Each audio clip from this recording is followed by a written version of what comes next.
The U.S. Department of Energy is cleaning up the Oak Ridge Reservation of residual hazardous and radioactive contamination left over as a result of decades of nuclear energy research. Much of that work has been influenced by the Oak Ridge Site-Specific Advisory Board, a citizens panel that provides independent advice and recommendations on DOE's cleanup operations. You're welcome to attend the meetings and be part of this important work. I want to welcome everybody to our annual meeting. It's good to have you all here. I'm glad there's some people in the room and also online. Since we've started doing the Zoom also, I think it's helped for other people to be able to join us. Comments from Jay? You got comments? Yeah, if you don't mind. I was like, sit beside Melissa. I'm gonna have to take these glasses off. Now, see, you're making me feel like I hadn't been here in a while. Well, I had these on, and these are my readers. Look at that through reading glasses. Yes, I understand. One, thank you all for coming. I know that this is quite a commitment for folks to come on their own time, and so I just want to thank you all for that. I appreciate that. Certainly excited to have the folks that are in attendance tonight to have the opportunity at the annual planning meeting to get to hear about some of our best accomplishments so far, highest priorities, and biggest projects that we have today. Of course, we're in the process of finishing up soil remediation at ETTP and getting well underway to getting groundwater decisions out there.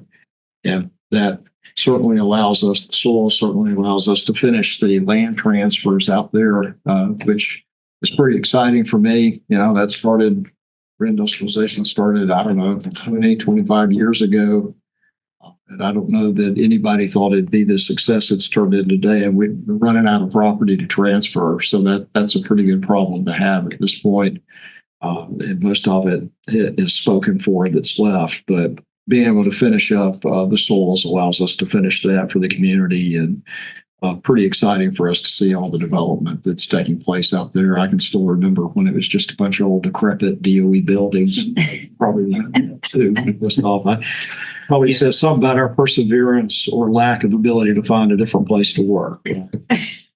But I did want to take a minute. Next week, August 21st, we're having a big celebration to kind of commemorate that. So certainly anybody here, anybody in the public is more than welcome to join us out there for the celebration. So I think we're going to have some of the local folks, leaders of the community speak at the event. So please do plan on coming.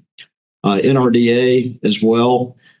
Pretty big event a few weeks ago when we signed the agreement with the state to settle our outstanding NRDA responsibilities that'll sets aside. We've already transferred the balance of the money to the state. $42 million the community can access. The state will actually be the ones that accept the grant applications and then pay the money out. The NRDA trustee council is who will make decisions on which grants, but it allows Roane, Anderson, parts of Loudoun, parts of Knox County to apply things that would be applicable to the covering of resources in the area or recreational improvements, that type of thing. I think the state's still in the process of finishing up the application website, which I think they plan to have completed. I think the commitment is into the calendar year, though I suspect it will be before that. And here in the next couple of months, we'll be starting some public outreach on that with workshops on how to apply for the grants. So I'm pretty proud of that. There's only been a couple of other DOE sites that have settled it, so we're one of the first to settle it. So I'm pretty happy about that, and it gives money for the community as well. Deactivation at Y12 and Oak Ridge National Laboratory are going quite well. We have finished removing the third reactor at the lab very safely. So the Oak Ridge Research Reactor, we finally got the second half of that cut loose last week. And it's already in its shipping cask awaiting shipment for disposal. And at Y12, Alpha 2 is finishing up its deactivation. And by the end of the calendar year, we should start demo on that. I figure it'll be in the fall, but just to give myself plenty of float into the calendar year. So always better to set at those expectations and beat the bosses at headquarters, right? And finally, appreciate all the folks that came out, stakeholders, regulators, and our other partners on the tour of EMDF a few weeks ago. Had a pretty good community turnout for that. Appreciate the folks that took the time to come out there. Feedback we've gotten has been very positive from that. So we look forward to continuing to have various public interface events on EMDF as it progresses. We're ahead of schedule on the early site prep. So that finished up ahead of schedule, under budget. And we're underway with the things we needed to do to start the groundwater field demonstration project out there. So that should be done in the next few weeks as well. That I'll turn it over to the other speaker unless there's any questions for me. Board members, do you have any questions for Jay? Just glad to have him here. Yeah, it is good to see you, Jay. Well, it's good to be here. I didn't realize, I'll be honest with you, when I accepted and told Melissa I was coming, I had forgotten his name. You're not kind of coordinated. You both got the memo, I see. Yeah. So, but no, it's good to come and see you folks. My travel schedule, the last couple of them had gotten in the way of coming in, and I think Eric wanted to come. So you'll have an opportunity to meet the new deputy. So Glad to have you. good to be here. Good to see y'all. Roger? I don't have anything to add to what Jay mentioned, other than, we are very excited about the NRD. And as he said, the build out of the state's website will occur by the end of the fiscal year. And as soon as that goes live, we plan on having at least 3 public meetings. We would like to spread them around. We'd like to have one in Clinton, one in Oak Ridge, and one in somewhere probably like Kingston, Roane County. And those have not been set yet, though. But that's the intent, is to really help people understand how to apply for this money. As Jay mentioned, it's $42 million. There are some big grants that we could give that we think will probably be coming along. But the idea is for this to be used by all different levels. I mean, $1 million grants, $2 million grants, all the way down to $1,000 to a Boy Scout troop or something like that. Somebody who has a good idea about how to improve resource or access to a resource is what we're aiming for. This is not very often you hear this. DOE and the trustees are looking to give away $42 million. We want to do Not to a this. contractor. We cannot give it to them.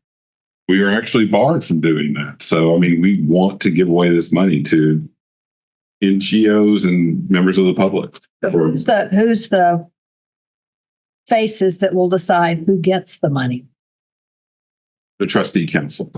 Who? That has a representatives of TVA, DOE, the state, and U.S. Fish and Wildlife Service. The feds are in it in a couple of places. Yes. The TDA the state is the main body in that they hold the natural resources in the state of Tennessee. They hold them in trust for the citizens of the state. DOE is there because we are the lead federal agency. We're the ones responsible for funding. U.S. Fish and Wildlife is there as the representative of the federal government. And then TDA is there because under federal act, they actually own the water resources, which is one of the largest resources that was damaged. Yeah. Roger, who's the EM representative on that? I am.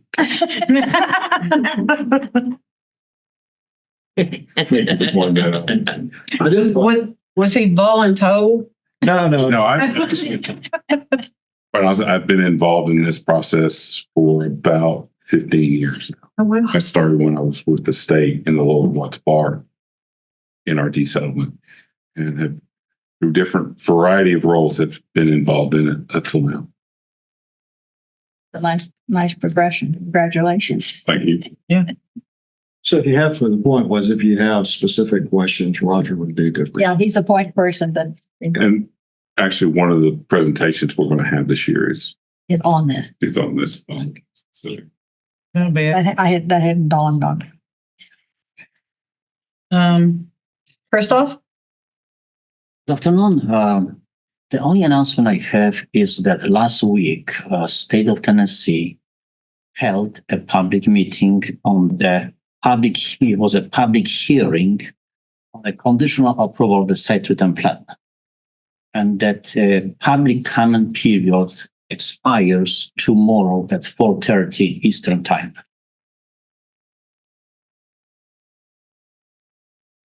Public meeting tomorrow at 4:30?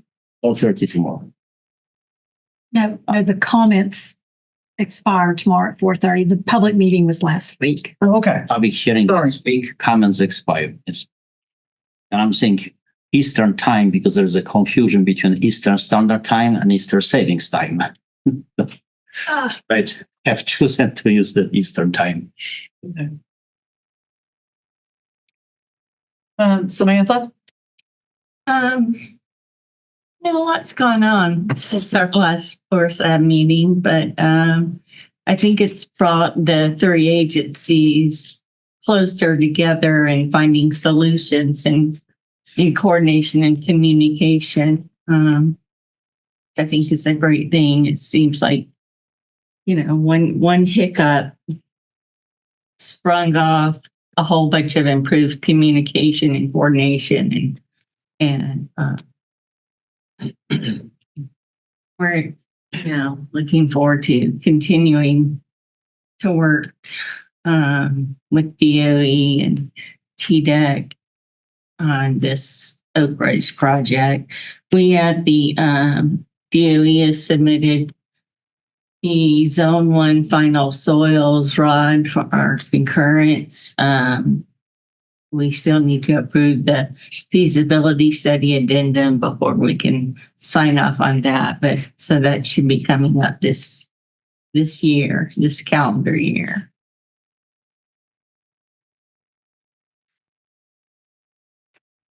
Oh, yeah. Yeah. All right. Thank you. I'm going to let Chris introduce our speaker for the evening. Aaron Sutton serves as Director of Quality and Mission Support Division for the Department of Energy's Oak Ridge Office of Environmental Management. She oversees activities including quality assurance, regulatory, and environmental compliance, reindustrialization, and community outreach. Her career includes more than 20 years of experience working with multiple federal and state environmental regulatory agencies and private sector environmental service companies. Ms. Sutton, I'm going to let you take over. Thank you. Yeah, I appreciate it. Thank you again for welcoming here, talking a little bit about what we accomplished over the last calendar year or fiscal year. So let's see if I can screw this up like I usually do. Okay, there we go. Basically, the DOE's Office of Environmental Management has got 15 active cleanup sites across the nation. And we, Oak Ridge, are one of the largest cleanup sites behind Hanford there in Washington, Savannah River down there in South Carolina. We have a big project here covering about 3,300 acres here in Oak Ridge, cleaning up the legacy Manhattan Project Cold War type legacy wastes. So like I said, we've got over 3,200 acres here in Oak Ridge. And this, of course, was established back in the 1940s as a way to develop nuclear weapons in the country. So we've got three essentially distinct campuses here in Oak Ridge, and most of you know what they are. We've got the East Tennessee Technology Park. That's the old K-25 gas fusion plant. That is owned and controlled by the Oak Ridge Office of Environmental Management. And then as we move east there, we've got the Oak Ridge National Lab, which is controlled by the Office of Science. However, we assist there with doing environmental cleanup to help, get productive land back to reuse out there. And then, of course, up north of ORNL, we've got the Y-12 National Security Campus, which an NSA is operating for national security purposes. So again, we've got, three main missions here. We need to, number one, protect human health and the environment. We've got legacy waste, legacy contamination out there. We've got to make sure it's cleaned up so it's protective of both human health and the environment. The workers that we've got out there, the environment, the critters in the streams, in the woods, as we move forward. We also have a very big responsibility here in trying to enable the ongoing DOE missions at ORNL and Y-12. And then also at ETTP, where we've shut down the old K-25 gaseous diffusion plant, we've got an obligation to turn that back over to the community with our reindustrialization program, bring new businesses back to town, reinvigorate that end of town with new jobs, new businesses, new industry, as well as we've got the Black Oak Ridge Conservation Easement out there for perpetual conservation of 3,000-ish acres under the old Watts Bar NRD settlement. And we also have the National Historic Footprint there, the Manhattan National Park at UTTP. So it seems like we've got a lot of money recently. We've been averaging about 600 million a year. Jay, do you want to mention something about the new House and Senate marks? Oh, sure. I didn't realize we didn't have a slide deck. I don't know if y'all have seen the House and Senate marks, but both the marks were very strongly, the program was very strongly supported by both the House and the Senate and our appropriators, Congressman Fleshman and our two senators, Haggerty and Blackburn. And so we'll be, depending on which one it goes with, we'll be north of 700 million. So the House mark is a bit higher than the Senate mark, but either one, we will be very well positioned to complete both the cleanup that we have planned in 25 for Y-12 and ORNL and also the outfall from the project. Both those saw significant plus ups from the request, and the request was a mid $600 million request, so a strong request out of the administration as well. So thanks. We're doing great. Being able to do a lot more work. Historically, all of DOE has had a total economic impact north of 700 billion. We, together with the Office of Science and Y-12, generate close to 43,000 full-time jobs in the area. So what does that have to do with OREM? We're one of the smaller branches of DOE out here. However, we're still generating 1.3 billion in economic impact annually and generating $400 million in personal income and 7,000 jobs. So we've got a lot of people out there doing what they can to protect human health and the environment. So about 15-ish years ago, we developed a plan on how we're going to, move the cleanup forward through 2032. So every 2 years, we go ahead and develop and take a close look on what we've been doing, how we've progressed in our cleanup. So under that plan, we of course want to complete the ETTP cleanup and then transition it to private ownership and long-term stewardship of the site. And like Jay said, we got that phenomenal 2024 soil cleanup ceremony or a celebration next week. We've got Greg Gervais of EPA headquarters coming in to give OREM and DOE, and EPA and TDEC and the city and CROET and all of our partners the federal facilities reuse award for this year. So we're very proud of that, very happy that EPA is coming into town to give us that award and share it with our local partners.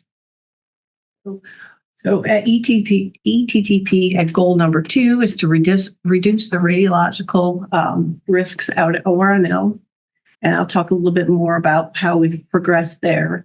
And then, of course, reduce the environmental risks at Y12. And then, of course, make sure we've got enough places to put our waste. You've heard a lot about EMDF. You guys have gone out there. So we've got, that's one of our main goals. So ETTP, we've, first in the world to completely remove the formal enrichment complex out there. So all the buildings are down. All the soil has been cleaned up. Have we shipped it all off now, Jay? The soil? I think so.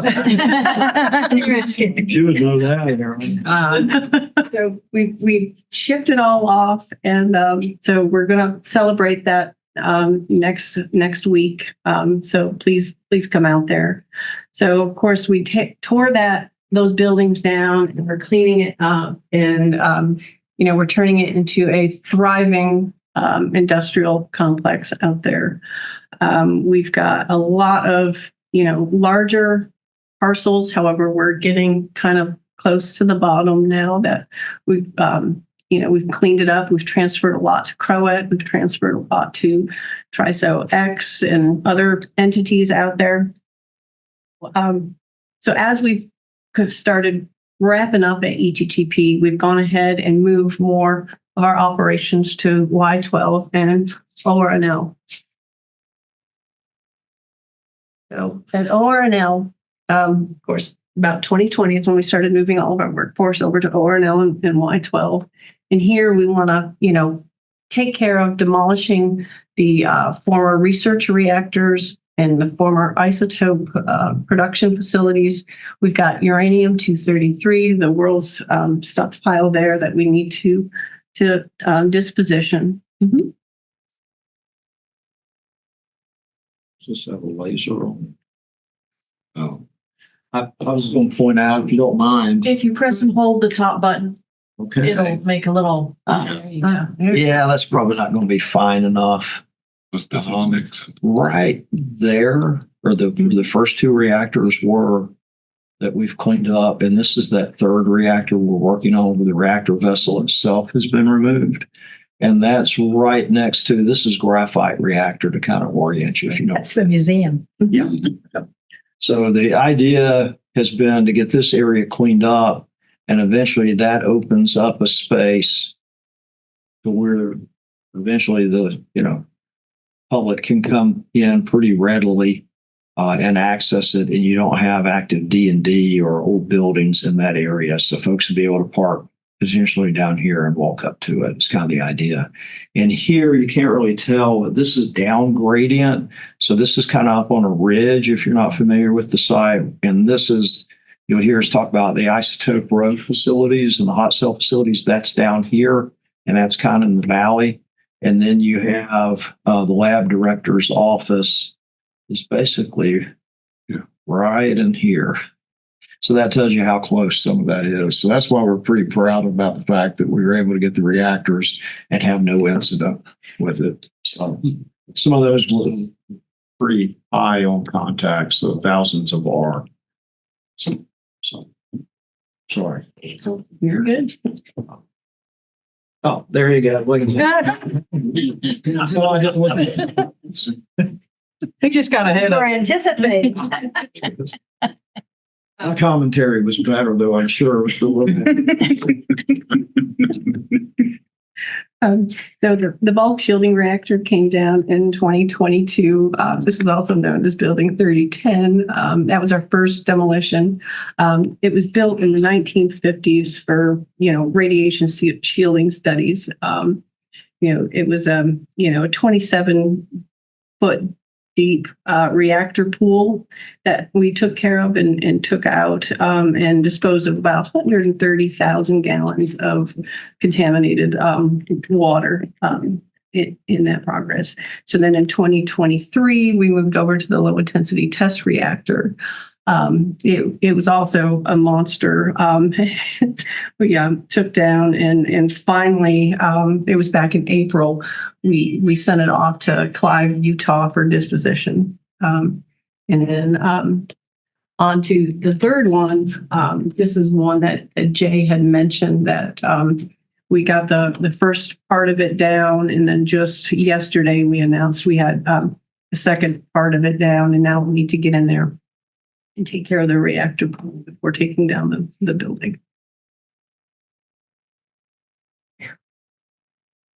We're also taking care of the uranium-233 inventory out there.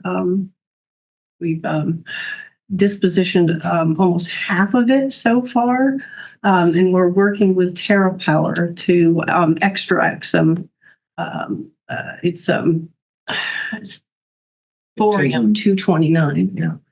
In there to be used for medical research and cancer treatment. We're very proud of that partnership and reuse of what typically was considered a waste and is now a product. So the sludge area, Christoph, we had a public meeting, or TDEC had a public meeting last week on the sludge area. Basically, we have a site treatment plan out there that is an agreement between DOE and the state of Tennessee to tackle hard to dispose of mixed wastes out there. And one of the things under the STP is the TWPC sludge project, which is about 500,000 gallons of sludge, low-level radioactive waste. We had put together a project to try to figure out how to mobilize that waste so that we could extract it and treat it and dispose of it.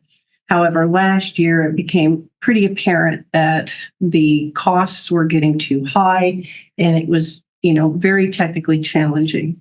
So DOE made the decision to go back to the drawing board and really try to come up with a plan on how to tackle it in a more cost-effective, safe manner.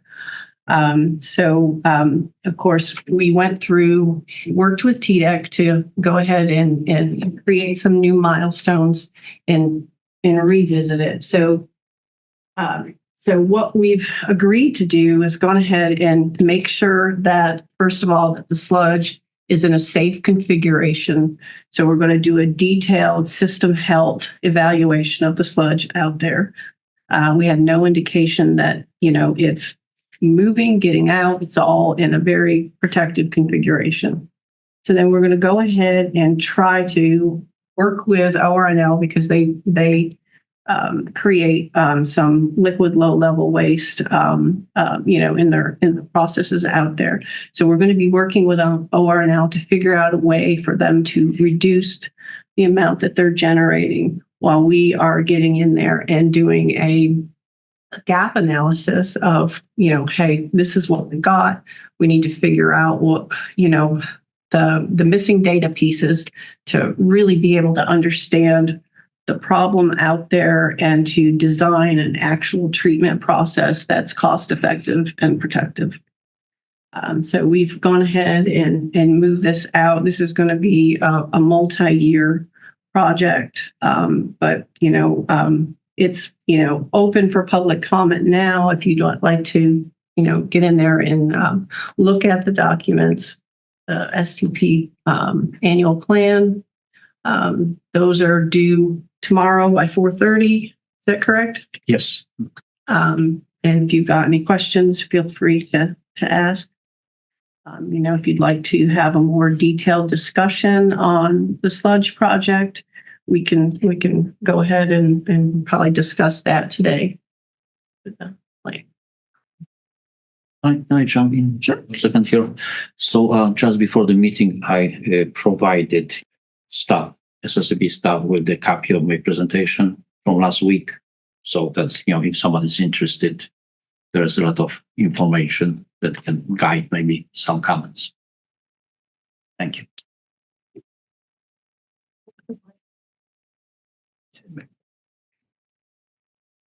Any questions? I guess he was asking if Christoph's information was available to us, and I told her it should be. Christoph, I'm having trouble hearing you up here because you're speaking to those people and I'm off in left field. So Over the years, I never learned how to step out from my gentle, I know. I like the gentle Christoph. I just couldn't hear well enough to know whether it was available. I will try to do better. Thank you. Thank you. Appreciate it. We received that today, so I can send that to you. Yeah, that's what I say. It sounds like it's just happened and I'm in the dark still. So good. So moving on to Y12, of course, we've got the national security mission out there, but we still have excess facilities, about 260 excess facilities at Y12. We've got active operations there, but they have this tremendous modernization program. They're waiting for us to tear down buildings so that they can get out there and build new. So, a lot of them are extremely old and they're dilapidated, and we need to get in there as quickly as possible to take care of them before they degrade to a point where demolition is, technically more challenging than it already is. So we're really focusing there on the building demolition. Right now, we're working on the Alpha 2 building, and that should start coming down this fall and winter. Moving on with it, and of course, we talked a little bit earlier about the biology complex. We cleaned that up a few years ago, which paved the way for the new lithium processing facility. They broke ground in the fall to go ahead and start construction on it. So we've got many other projects out there. The Alpha 2 is underway. We've got deactivation going on in Beta 1. And several other buildings out there. But I think one of the biggest things here that I want to talk about at Y12, which has been discussed a lot, is the mercury treatment facility, where we're essentially hijacking the stream and cleaning it before it actually hits town, trying to pull out that mercury from the stream and help improve the ecology of the creek. So we're moving on it, and it should be up and rolling in a couple of years. So we've got a lot of work. We've done a huge amount of work at ETTP. We're just now getting into ORNL and Y12. We're, handing back property to the community for reuse, industrial reuse, recreation, National Historic Preservation at ETTP, while helping to the modernization missions out at ORNL and Y12. Thank you for having me. Thank you. Thank you. That's a nice summary. Good. And it's a lot of information about the updates. Yeah. That we hadn't really, we've had, but we haven't had all at one time. We will now go into the work plan topics. Roger, do you want to start? Or would you prefer? No, I will. Okay. So we've identified, I believe it's four topics that we're recommending that you all you focus on this year. The first one is one that we've already sort of talked about: natural resource damage assessment. While, like we discussed, while the trustee council is made up of members from various federal agencies, DOE is a member of that trustee council, and so your input will always be welcome, and we can actually help you if need be, we can help you direct your comments to the other agencies if you have things you would like them to hear also. So that's one. To help, and we didn't really touch on this, but it is also helpful to understand that there are a lot of folks who just think this is $42 million out there is a piggy bank, and it's not. It has strings attached. It is very specific to what it's supposed to be used for. It is to either replace, restore, enhance, or improve the public access to the resources that were damaged by DOE activities on the reservation. Now, obviously, the resources on the reservation are still the responsibility of DOE, and under the circle of cleanup, we have to do work on those. So for NRD purposes, a lot of the work will be done around the reservation. As Jay pointed out, the counties around the reservation are eligible for this also. Think of it as the reservation is the bullseye on a big target. And as you get further away, you sort of get less and less priority. So the closer the project is to the reservation, the higher priority it is. But it doesn't eliminate projects that are a little further away. It's just they have to be a lot better project than ones that are closer. So, the next topic area is, as Aaron was talking about, is the continued processing of U-233 material, both for disposal and for harvesting of the medical isotopes. You've heard us talk about this. This is a real win for us and for everybody. This is taking a material that was considered entirely a waste at one point because it had no other useful purpose, and finding something that is useful for, the harvesting of one of the isotopes out of it. I'm going to geek out for just a second. It's staggering to me that, we have found a company. There is a company that has come forward, TerraPower, that is harvesting this material. And if I'm not mistaken, they are actually investing a lot of money into the actual processing of that. Yeah. So we're not privy to the contract that Isotech has with TerraPower. So I don't know exactly how much they're paying for it through Isotech, but to use our facility, they'll end up contributing, depending on how much gets harvested, between 40 and 50 million to offset the taxpayer dollars for disposing of the material. So a pretty unique arrangement. Yeah. And so just to put that in context, their estimated final inventory of this isotope is 7 grams. So this company has found that it is worth, tens of millions of dollars. And on top of that, enough to make a profit, harvest 7 grams of it. So huge, it's extremely valuable. 7 grams equals tens of thousands of doses. Yes. Yeah, sorry to say it. It is. Really, not even million. I think they may actually be able to recover a little more. I think their target's maybe closer to 30, 40 grams, but the thorium gets converted to actinium, and the actinium is used in to treat the cancer. And as I understand it, it's about 500,000 doses per year once they get everything recovered. And I think that's largely the only source currently available for this very promising cancer treatment drug. So I think the way the decay works, the thorium has a very long half-life. Actinium is very short, but because of the long half-life of thorium, those 500,000 doses per year will be available for many, many years to come. Really positive. What's the process for isolating? Can it be explained to a layman? It's basically the thorium is already there, and it's really, actually, it's not terribly complex in the chemistry. It's a chemical separation. It's a chemical separation. Yes. It's using resins that are specific to thorium and not uranium. Putting it through a tube. And then it's the resin strips out the thorium. Then you take that resin and you run a different chemical through it that strips the thorium back off it again.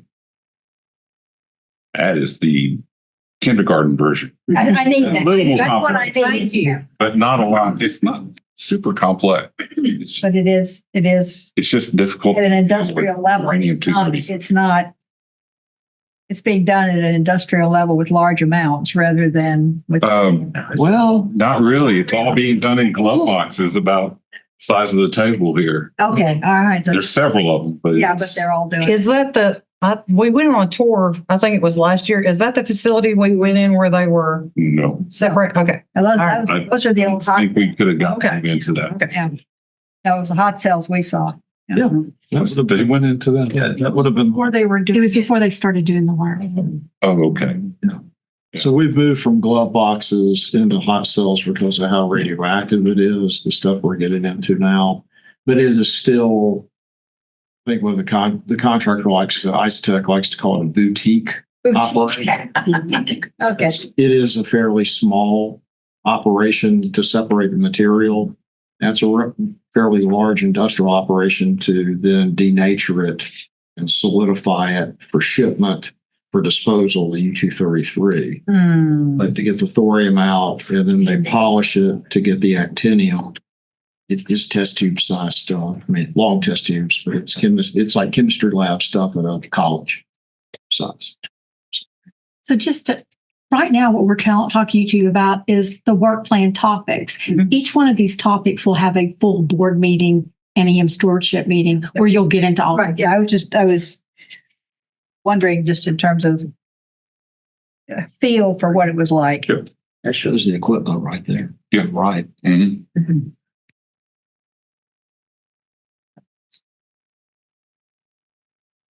More information to come. Good. Next one, topic 3 is continuing to ensure our sufficient waste disposal capacity for the cleanup of Y12 and Ornell. Primarily focusing on EMDF, the new on-site disposal facility that we're in the process of constructing. Aaron was talking about. We already have a schedule on that right now. The landscape changes daily right now. We're preparing for the groundwater field demonstration project, which will take a large portion of the site and cover it with an impermeable barrier to prevent recharge from precipitation to the groundwater, to see what happens to the groundwater level, to mimic what would happen to the groundwater level after the disposal facilities get on, because it will have an impermeable layer as part of it also. It is lots of moving, lots of heavy equipment moving in lots of directions right now. So we are on schedule to get the cover in place before the wet season starts. And that will be a very good thing for us. This also includes, though, continuing operations right now for EMWMF and our other on-site disposals, our permitted landfills at just over the ridge from Y12. Fourth is one that we cover every year, is asking you all for your recommendations. And for this year, it'll be your recommendation on our FY26 budget submittal. So that's, you all usually devote at least one meeting to that. And then the last is, I don't get to go back. Sure. Go back. The other button. Oh, yeah, the one that says the other direction. Yeah. Amazing. Topic 5 is our continued disposition of our excess contaminated facilities at Ornell and Y12. Aaron went over that, showed you the highlighted red buildings, and Jay pointed out some of the ones at Ornell also. We still have the largest inventory of excess contaminated facilities of any facility, of any complex in the DOE-wide system. So we still have a lot of work to do. These are still very, some of these are extremely dilapidated buildings. We're in the process right now. Jay mentioned Alpha 2. We're in process of condemning parts of that building to restrict access to that point where we've gotten everything out that we need to, and we just need to make sure that we're not sending people into dangerous conditions. So that work proceeds.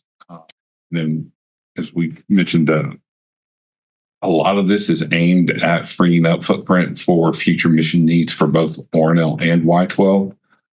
Y12 has a fairly robust future, and they they need us to get a lot of our work done.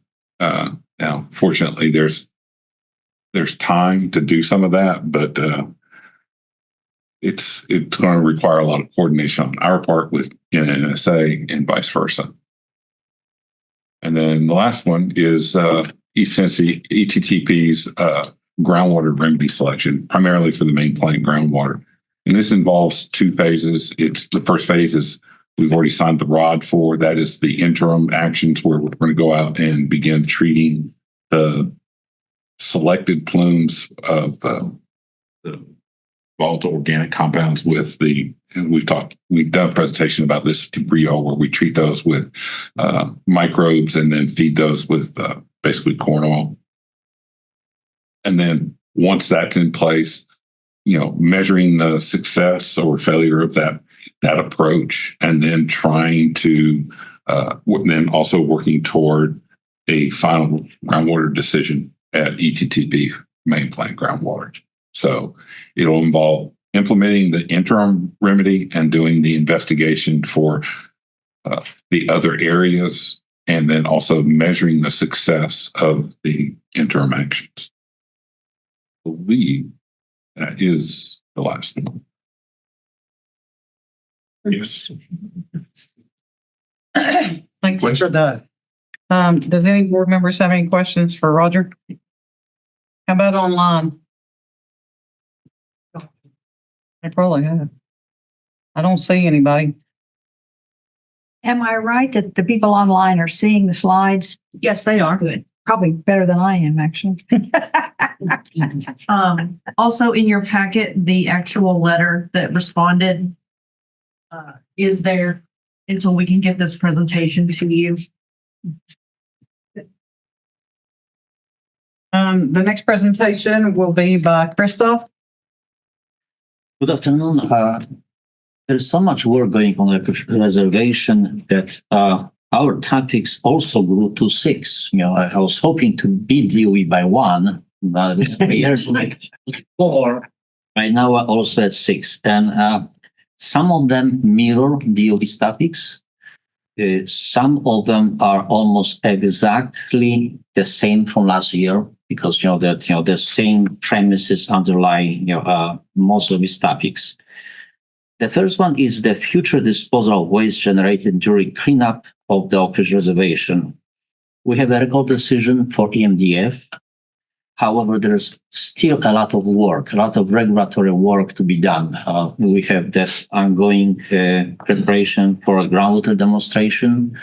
This will lead us to the final design.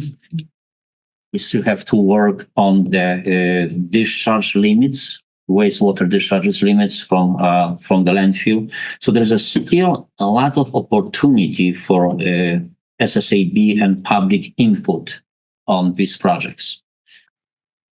The second one is the ETTP main plant groundwater remedy selection.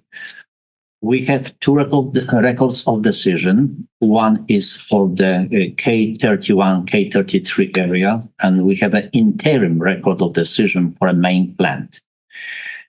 We have a treatment that is going to be is intended to substantially reduce chlorinated volatile organic compounds. For that treatment to work, we need to get the horizontal and lateral extension of the plumes that we're trying to treat to measure the success of the project. But there are also some additional plumes, over there at the main plant. We have some metals, you have some other radionuclides. These plumes will also need to be delineated, before we're going to make a final decision on a groundwater at ETTP. The third topic is excess facilities risk reduction and D&D at RNL and Y12 complex. And we combining this also with some attention given to the mercury treatment and disposition. While there's a work going on at Y12, trying to deactivate buildings, in preparation for demolition, there are a lot of contamination in the soils that are surrounding these buildings, and also there are other buildings. So emphasis, from the state perspective, is to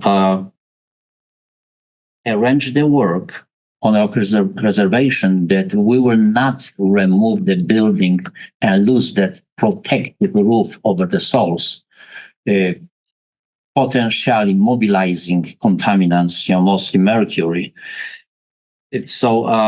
Trying to arrange the work, trying to stagger the work, trying to make the regulatory decisions, it's going to be very, laborious and complicated process. The fourth topic is the processing and disposition of transuranic waste. As Erin mentioned, we have reached a decision on the milestones to be put in an approved annual update to the site item plan. We are waiting for public input and comments before we're going to make the decision a final one. We're still hoping, to keep lights, focus on that project, because progression of this project requires steady financial support. It's a very complicated project. It's going to take a lot of work, a lot of designing. It's going to be very costly.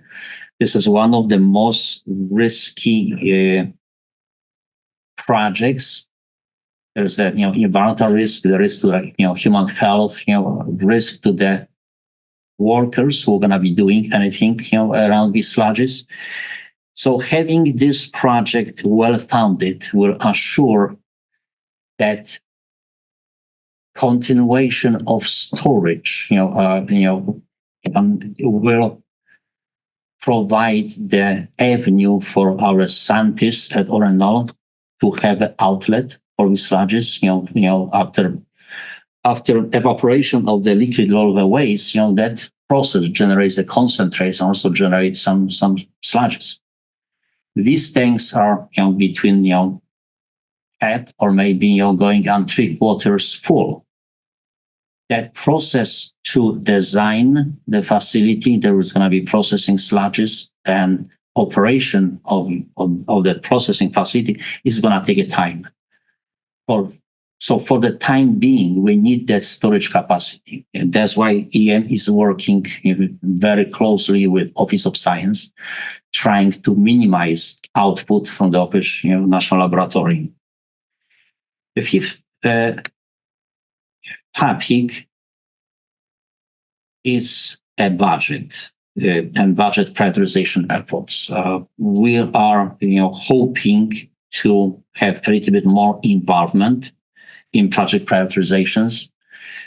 We understand the limitations that EM site office have, but our goal is to have some more input and public input on the project prioritization.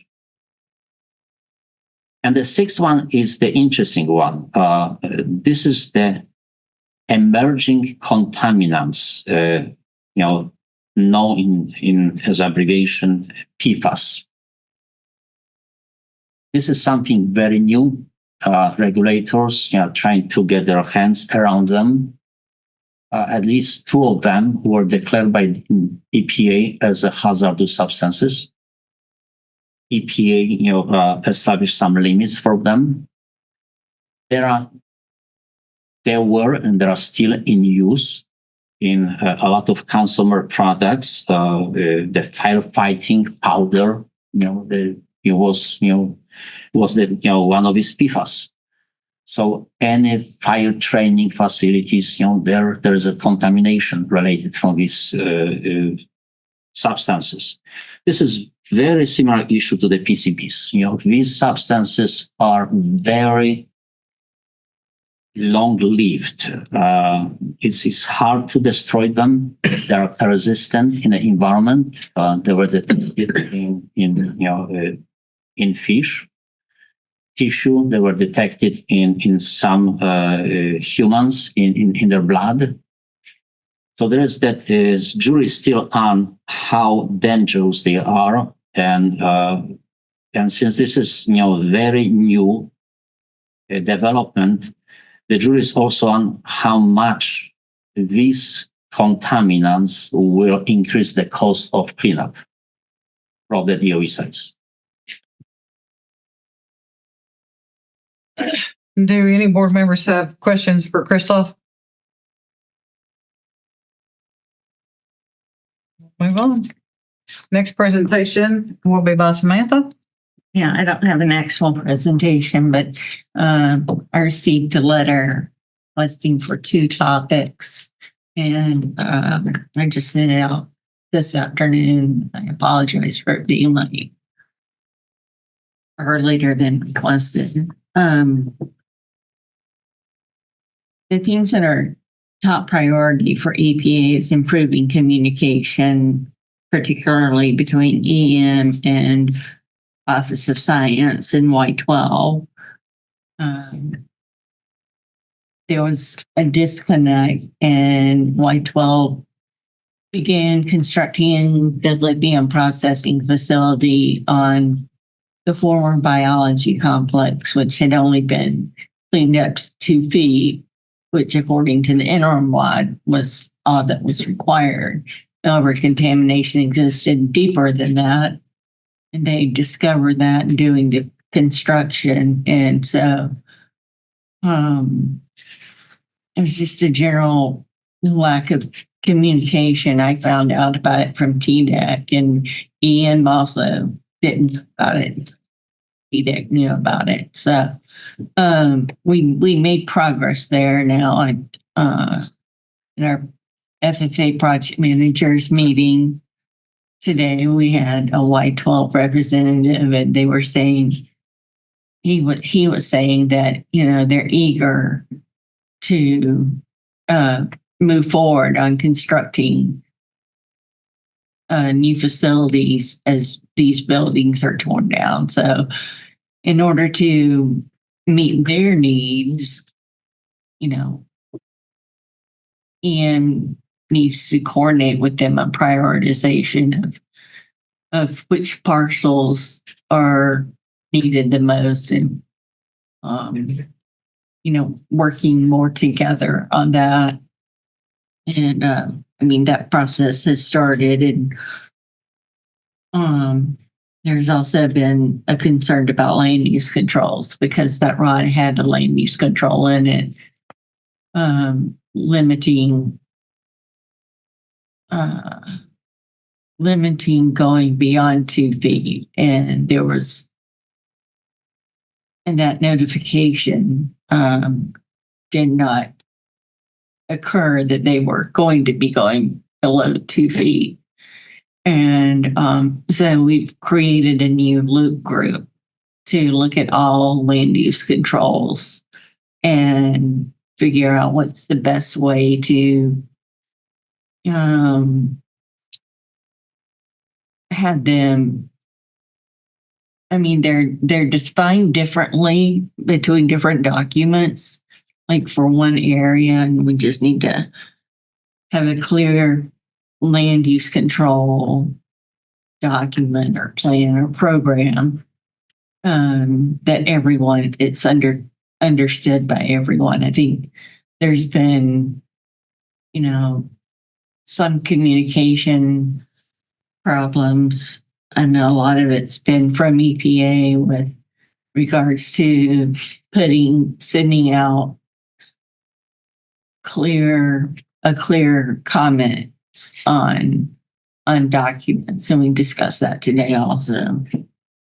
But it would be nice to have like Y12 and Office of Science present, their needs to better inform the ORSSAB and community. The second topic was discharge of wastewater into the surface water bodies. The plans now, EM plans to use the liquid and gaseous waste operations facility that had an NPDES permit that did not include mercury as one of the in the permit, and that permit has lapsed. There's no current permit in place, and the cleanup that's going to be conducted will include waste like mercury and radionuclides and things that weren't in the NPDES permit, and somehow we need to coordinate and set limits for how much can be discharged into the receiving water body. And going through doing some research on the LGWO, EPA staff looked at surface water values, and a couple of the surface water sample collection points had mercury concentrations that exceeded the EPA's ambient water quality criteria. So we'd like to stop that from happening and make sure we're not adding, or DOE's cleanup process isn't adding more contaminants into the surface water. And as Christoph mentioned, it could also be entering the stream from contaminated soils that, flow off the site into the stream, So that's really all I have. Thank you. Does any of the board members have questions for Samantha? Yeah, I have a question.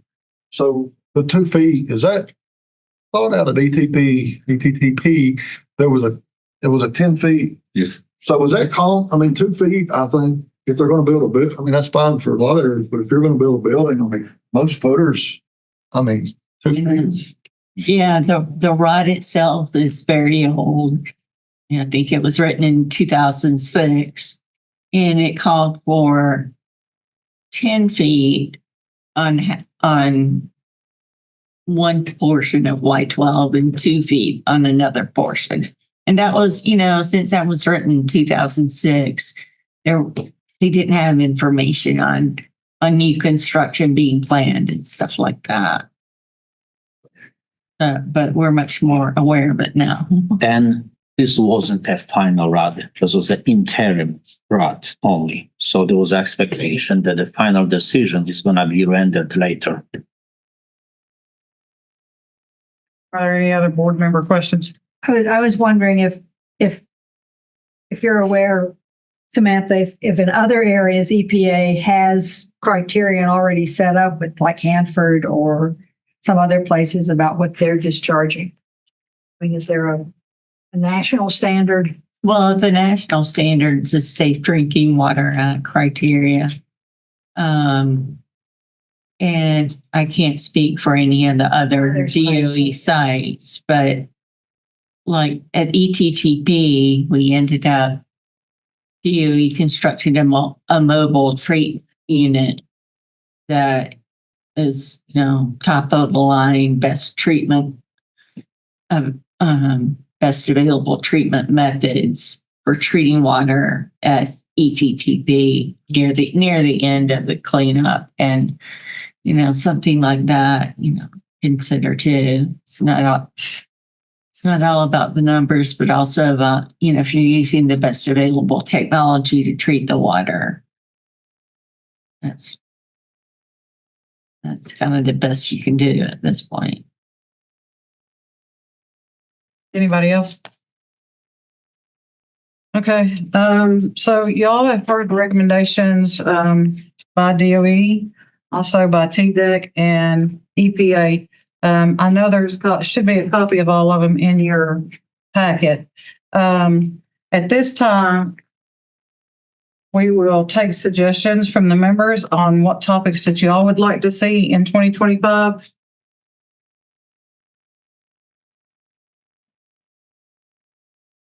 Hi, this is Mary. I don't want to be the first to go. Go for it. Go ahead, Mary. Can you hear me okay? Yes, ma'am. Awesome. So DOE does such an impressive job with all its presentations. And I guess if I had to pick a formal presentation for the whole board that I'd like to see, it would be something on the topic of waste with no path to disposal, and just lump them all together. I'm thinking of things like true sludge, which you addressed a little bit today, and that was great. But also like the molten salt reactor experiment, the Bear Creek Valley dump site, what's behind the dams at Milton Hill Dam and White Oak Lake. How are these dams maintained? How is a public downstream where I live protected? Is there an emergency action plan? Those kinds of things. I'd also maybe throw in the gaseous diffusion plant, and I'm not sure if I'm saying that correctly. And you can even add PFAS in there, but lump all these things together in one presentation for the board. And just make us aware of what they are, what's being done to protect the public, who's responsible for which waste. It'd be interesting in that same meeting to hear what TDEC's perspective and EPA's perspective is on these wastes, and then what research, if any, is being done to find a path to disposal. So I guess we hear a little bit about these things on tours, and that's great, but just lump it all together and inform us all at one time in a formal presentation. That would be so valuable. And I also think it would help the board when we have all this information to help us make more educated and meaningful recommendations, and even help prioritize our budget recommendation. So that's all I would like to see in addition to the good work you're already doing. Thank you, Mary. You're welcome.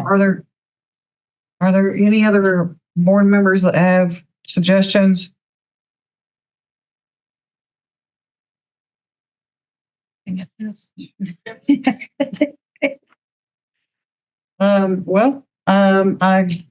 At this time, we'll move on. I think overwhelmed is the word I would use. There's a lot, isn't there? Yeah, We usually get a lot at the annual meeting. yeah. The idea that what I'm getting is what I call the big dogs, the Y-12 people, the national security people, the state, the EPA. They need to work at their level and sort things out sometimes before the little people that live around here can even understand what's going on. I mean, when Christoph goes, you got to think if you take the building down, rain's going to hit the soil and things are going to start to move. And I'm thinking, well, I've seen places where they put tents over buildings that they're taking down. And I'm wondering if that's why they're doing that when they're working with some of this deconstruction. Keep just ambient water from moving things that you don't want to move. I can address that particular comment. When we tear buildings down, one of the things that we typically do is we leave the concrete pad in place for that exact reason, is to keep rainfall from permeating the footprint of where the building was, and to try to minimize. Do the nasty little buildings at Y-12 have concrete pads? They either have concrete pads or basements, which we are filling with your goo. Yeah. Okay. And it's multi-purpose grout in that it just part of the purpose is to isolate that. The main reason for it, though, is, when you have a basement, to tear the building down above it, we have to use our large yellow iron. Yeah. Yeah. Can't drive that across a floor where there's a void below it. So we have to fill the basement in with the grout so that we can use our equipment to tear the building down. And then once we're done, eventually, the grout and the concrete have to come out. But eventually, until we're ready to do that, it stays in place, and it does help.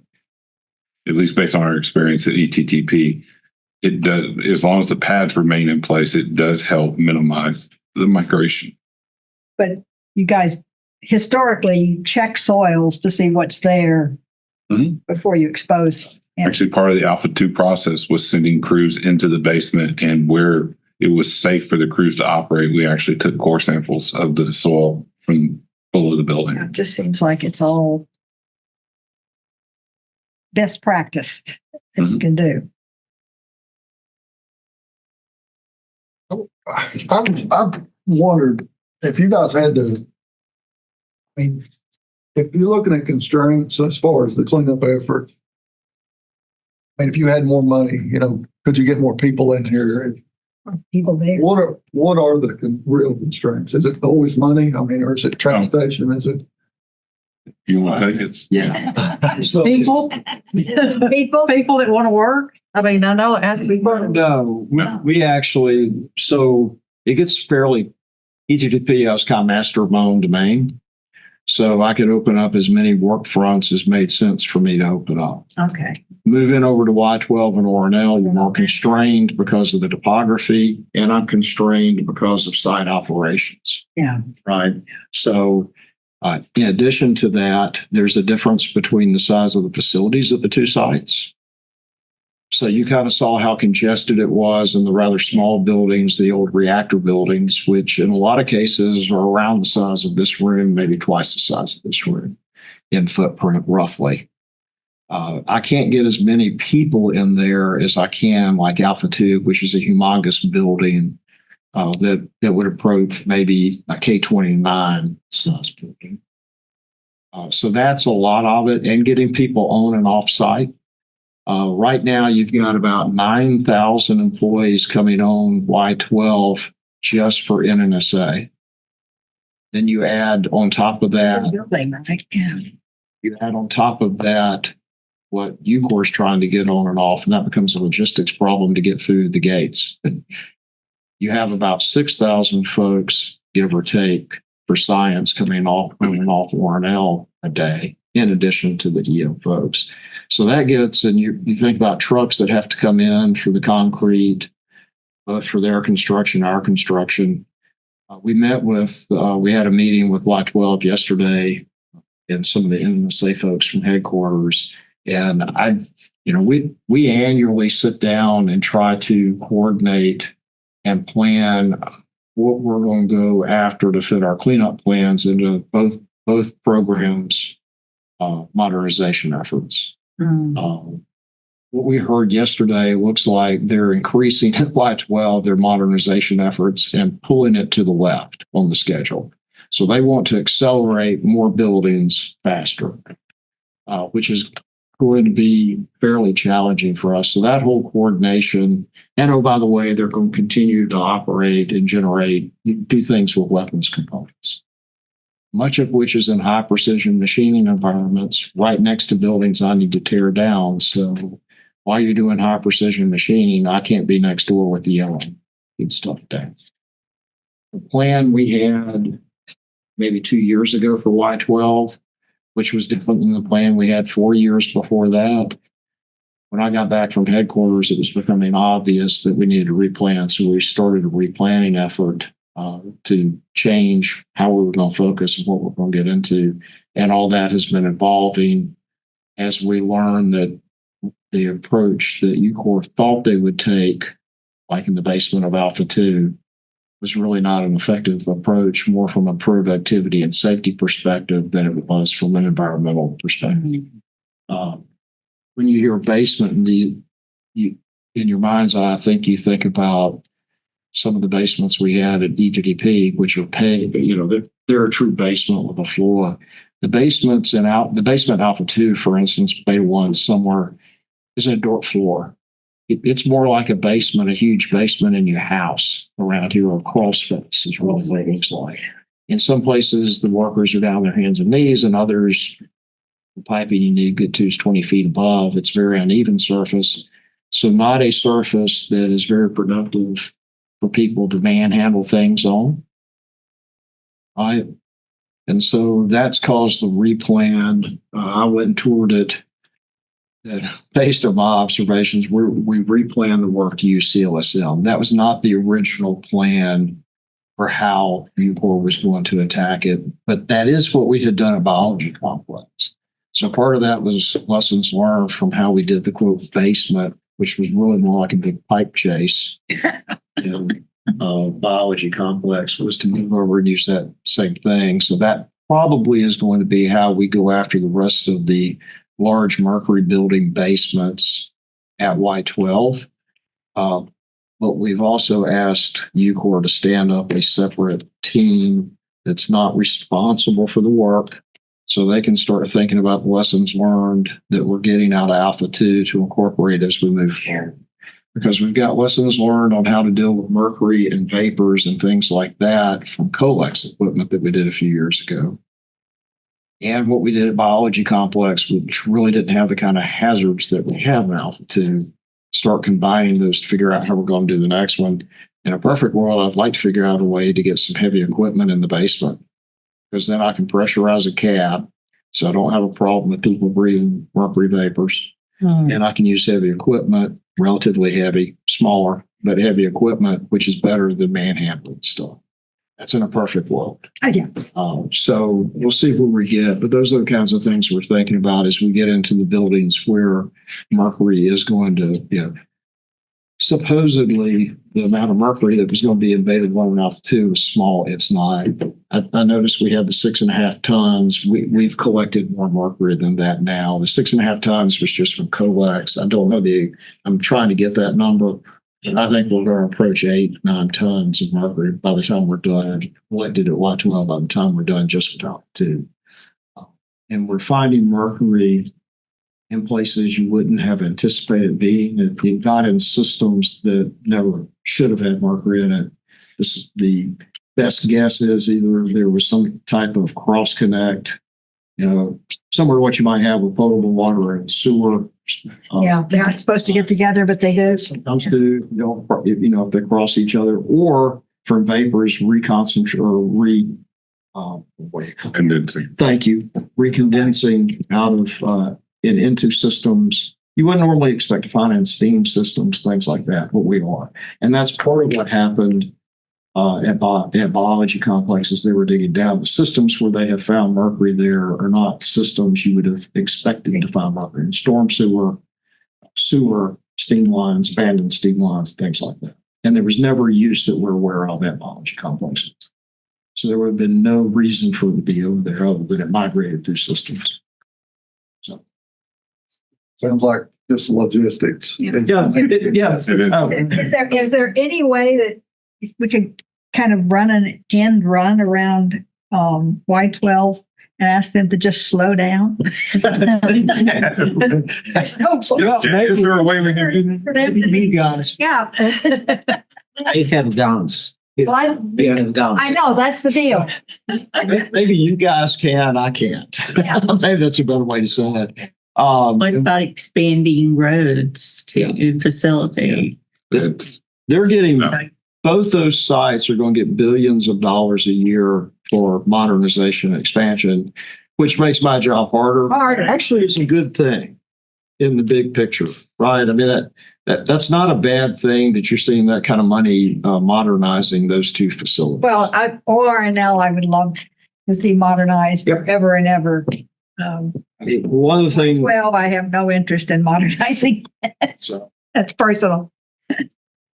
And, some of the other challenges are how decrepit in some of these systems are. And we talked about this on the tour out at the LPF site. One of the things they uncovered as they were digging was a wood pipe.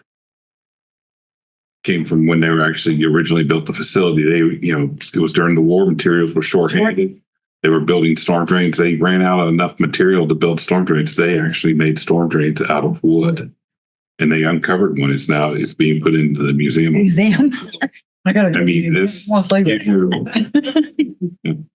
There are no as-built plans that demonstrate that there were wood pipes used. So it's, everything, you look at a big blank piece of land and think, well, it's, there may be something down there. We have no idea. Sometimes Focus Pompeii. Yeah. So that adds to all the challenge on top of it. Yeah. So to answer the original question, which was if you have more money, could you go more faster? Right? Probably not at this point. I mean, my two contractor counterparts have probably killed me for saying that.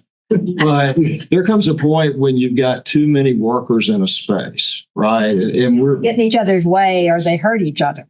Well, that's what I was just wondered if there was something.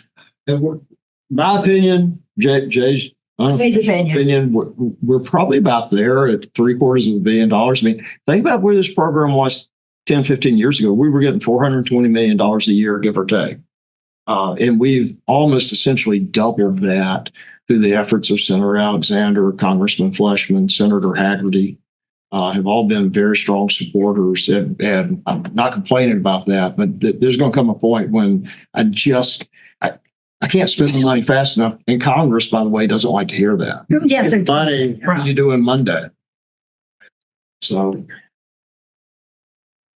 somewhere in my papers, I have a photograph of my father who worked for ORNL at Y12. And it's a picture in the Oak Ridger because he came with whatever project on time and under budget. And that made the newspaper. yeah, I mean, Sure.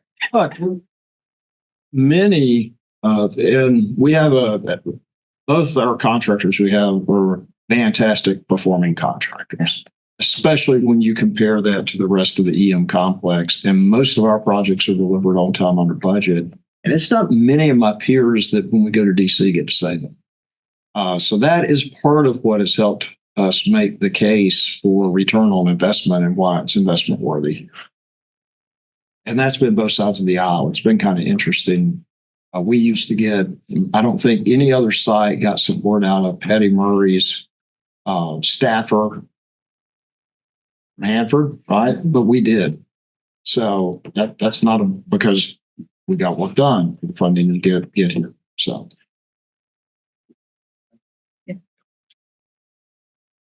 Melissa, I'm going to turn the meeting over to you to go over the process and plan for the issue groups. So the next step, now that you've seen the work plan topics that have been offered, is for DOE to go back and create the work plan. Now, the work plan is essentially the topics broken out over the next year when we can get the presentations to you to set up a board meeting and a follow-on EM stewardship meeting. Once you get that draft plan, I have to run it through headquarters. Once I get approval for that, it will come to you. You will sign off on it in October. The chair will sign off on it in October once we voted the new chair in. It will have a spot at that point for issue groups. And that's when each one of you will need to decide which issue groups you want to be involved in. Because the issue groups will then take a more detailed look at each of the topics. In your package, once we get the issues groups, there's a recommendation process. We're not going to go over that tonight because I think the better time to talk about this is after we get the issue groups assigned and talk about it at the first EM stewardship meeting in October after your first topic so that we can talk you through how you would go about making a recommendation. So that's all I have right now. The ball's back in DOE's court to go back and put the work plan together and determine how many of the topics we can cover over the next year. I'm going to go ahead and say that it would be a good idea. These are in your packet to read over them between now and October because they are very detailed about how the process actually works. They have been very useful over the years. And it's in two different formats. You can either read it or you can look at the diagram. Actually, I've done both. Actually. Yeah, both. Because sometimes this is not defined enough for me, so I'll go look at it. But they have helped over the years. Thank you.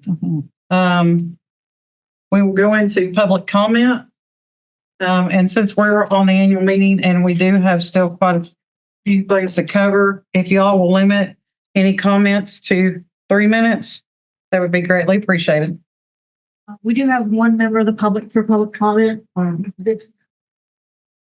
Oh, yes. In your fact, you'll find a letter that I wrote to submitting topics, and the first page or so, I'm not gonna get into it. It's about how I think the board can be more effectively organized. But if we get to the point where we talk about more topics, more in depth, and have frequent status checks on a list of things that we're not necessarily getting presentations on, I'll be satisfied. The letter has 24 topics actually that I prepared. I'm just going to hit the high points of them. A budget prioritization input, that would be for 2027. Site treatment plan we've already talked about. Excess facilities, risk reduction activities at Ornell and Lot 12, U233, EMDF and mercury treatment facility. Ongoing efforts to assure waste disposal capacity. And then I have one that air dependency of Department of Energy sites. And that's something nice to know when you meet with the other boards, like at the chairs meeting, to know who's sending what where. And then that's what you've done for them. Groundwater, we heard about ATTP this past year, but we also got Zone 1. And what about the remainder of the reservation? The natural resource damage assessment process that has been talked about. It made the list. Long-term storage and management, long-term management storage of mercury has been an outstanding. The Mercury Export Ban Act before DOE to come up with a long-term storage area for mercury. And a waste control specialist, I believe, Andrew Chase was selected, but then somehow they got rescinded. And there's still some uncertainty about where interim storage might occur, including one facility in Kingston that's still interested, I believe. Emergency management is a multi-program thing. I think all the sites should get together and have emergency management forum, like they had back 15 years ago. The annual site environmental report would be a good presentation with the multi-programs doing a part of it. Then we have implementation of long-term stewardship and the transition of ATTP to legacy management. Some uncertainty about when that date might occur. It seems to move around, but the legacy management report is like a 5-year due diligence period to do that. The public involvement plan for circle activities is going to come up for a triennial renewal. I think ORSSAB should review the current any draft of it to identify areas where it can strengthen its role of facilitating communications with the public. And then, please bear with me, don't cut me off. I'm trying to get finished. The impact of mediation in state development of ETTP and vice versa. The transfer of the land to ETTP is kind of complicated remediation and monitoring, and may change remedies. Like I think there's a pending the change of the K1007 P1 pond fill in to accommodate the airport, and we'll see where that goes. Recyclable materials, steel, aluminum, nickel. That's probably more interesting, more interested in places like Paducah now. I did see a couple of things come up, scouring the DOE information center low. White scrapyard or mutual investigation feasibility work plan was submitted. And then uranium discharges in Bird Creek Valley, there was an ECA indicate the urgency of discharges to North Tributary 8 that we haven't talked about much here. I've talked about the Radiation Exposure Compensation Act several times, and how it might renew awareness of public health concerns here if the compensation gets extended to Oak Ridge zip codes. Aquatic Ecology Lab, keep informed what they're doing. True waste. I have concerns that they were not pushing back on WIP enough on some of their things. And then the perb and polyfluoral alkyl sepsis, I think, is something to learn about. Thank you. Thank you, Luther. And Luther's letter is also in y'all's packet if you want to read his recommendations in detail. Okay, that ends the public part. We will go into the board business. And so if any of our guests would like to step out at this time, you're more than welcome to do so.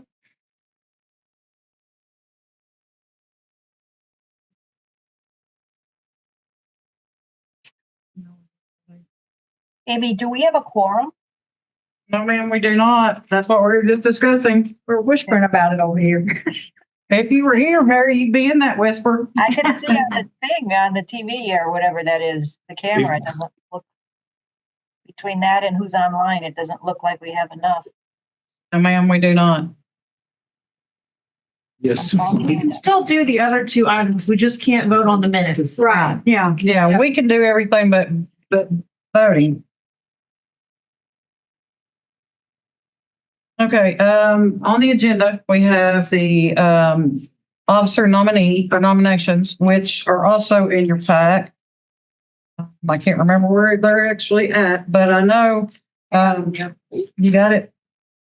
There we go.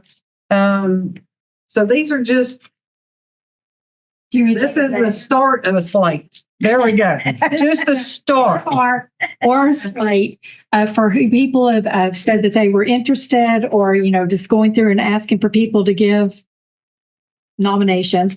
We have for our chair, Amy Jones, who is our current chair, and she's been a member of the board since 2019. Our vice chair is Chris Bartholomew. Chris is currently the vice chair, and he's been a member since 2022. Then we have the secretary, Harriet McCurdy. She's our secretary and has been the member since 2019. Now, this is who we currently have on the slate, and this is who we will vote on come October. Now, between now and then, other nominations can be made by just letting Shelley know, and she can add you to the slate. Also, in October, when we vote, you're allowed to nominate from the floor. You can nominate yourself or you can nominate someone else. However, if you nominate someone else, you need to make sure that you have their permission. But right now, this is our current slate if no one else is nominated or nominates themselves. Melissa, would you like to go over the EM stewardship ones? Well, with the EM stewardship, that will be decided in the EM stewardship meeting in November. But currently, Mary Butler is the co-chair of that committee, but she doesn't plan to seek re-election. The two co-chairs that are currently on looking are Harold Connor and Charles Moore, but that will have a further decision in November at the EM stewardship meeting. I just thought if anybody was interested, they could also. So in any of these positions, if you're interested, let Shelley know so she can add you to the list. Okay, and as Mary did bring up, we do not have a quorum, so our minutes cannot be voted on tonight, but we will address them at our October meeting, probably before we do elections and things like that, since it's kind of old business. Mary, are you still with us? I am. And before we move on, Amy, may I give my hearty endorsement for Charles Moore for the EM stewardship co-chair position? He has been actively involved in all of our meetings and tours. He dug right into our issue group for the budget and participated in all the email exchanges with that, and actually helped us formulate it and read it out loud to the board for our presentation at the board meeting when we need to get it approved. So that is my hearty endorsement. Well, actually, what I was wanting from you is our EM stewardship update. Well, that is part of my EM stewardship update. And then in addition to that, I would... Mary.